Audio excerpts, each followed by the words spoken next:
Méditation du 10 juin, le temps de la moisson. D'autant que vous savez en quel temps nous sommes, c'est l'heure de vous réveiller enfin du sommeil, car maintenant le salut est plus près de nous que lorsque nous avons cru. La nuit est avancée, le jour approche. Dépouillons-nous donc des œuvres des ténèbres et revêtons les armes de la lumière. Romains 13 et versets 11 à 12. Nous faisons partie du grand réseau de l'humanité et une influence mutuelle se transmet des uns aux autres, non seulement dans l'Église, mais aussi dans la famille céleste et dans la famille terrestre, afin que le Christ devienne une puissance dans le monde.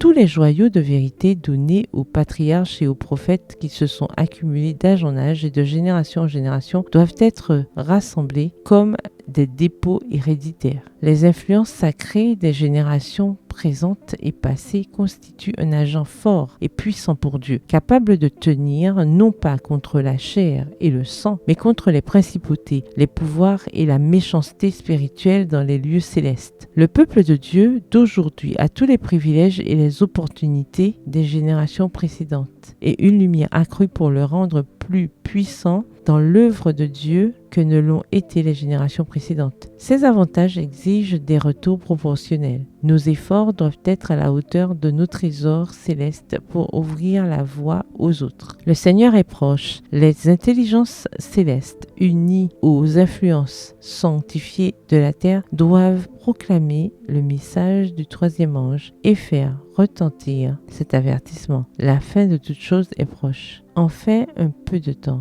temps et celui qui doit venir viendra. Il ne tardera pas. Hébreux 10, verset 37. Un peuple doit être prêt à se lever au jour du Seigneur et, après avoir tout surmonté, à se tenir debout. Ceux qui se rassemblent dans les villes et les villages commettent une grande erreur. Ceux qui négligent aussi d'étendre leur influence en circulant de plus en plus largement, en atteignant les parties les plus éloignées du monde, négligent leur devoir en ne se tentant pas à leur poste. Dans sa prière pour ses disciples peu avant son ascension, le Christ a dit « Ce n'est pas pour eux seulement que je prie, mais encore pour ceux qui croiront en moi par la parole, afin que tout soit un. Comme toi, Père, tu es en moi et moi en toi, qu'eux aussi soient un en nous, afin que le monde croie que tu m'as envoyé. » Jean 17, les versets 20 à 21. Que ces paroles bénies soient écrites par le doigt de Dieu sur chaque cœur. Extrait du manuscrit 7, daté du 10 juin 1891, intitulé « Le service chrétien dans l'Église vivante ». Bonne soirée, que l'Éternel vous bénisse.